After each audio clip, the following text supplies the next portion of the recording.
indulgent, gluten-free, healthy, vegan chocolate chip, edible cookie dough. It will surely satisfy you. So let's begin. You will need a quarter of a cup of quality maple syrup and about a quarter of a teaspoon of vanilla extract. Mix this nicely and add 2/4 of a cup of almond butter or any butter you like. Cashew butter, peanut butter, you can add anything you want. Now stir to combine.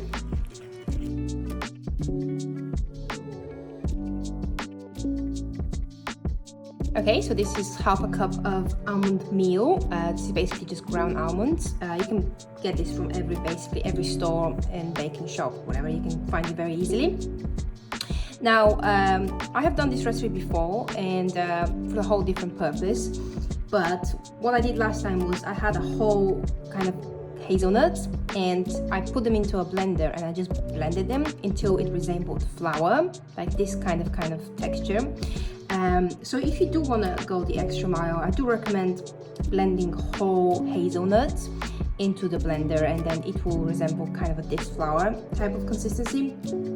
But in this case, I just wanted to do it very quickly and simple, so I used ready-made almond meal. And half a cup of cocoa powder. You can use cacao powder if you like as well. Now let's mix.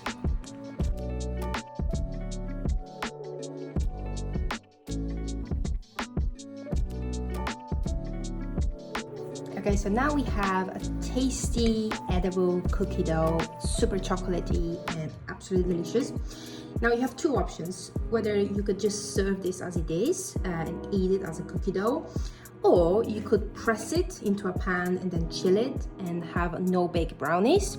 Or the third option would be for you to roll them into small balls, roll them into more cocoa powder and have a little truffles. There are 3 ways you can use this, but today I'm really fancying some healthy cookie dough, so I'm just gonna keep this as a cookie dough. And fold in some chocolate chips. I didn't measure it, I measured these by my heart, so I just kind of grabbed a couple and just kind of fold it. I do like a bit of crunch in my cookie dough, so this is really optional if you do want to.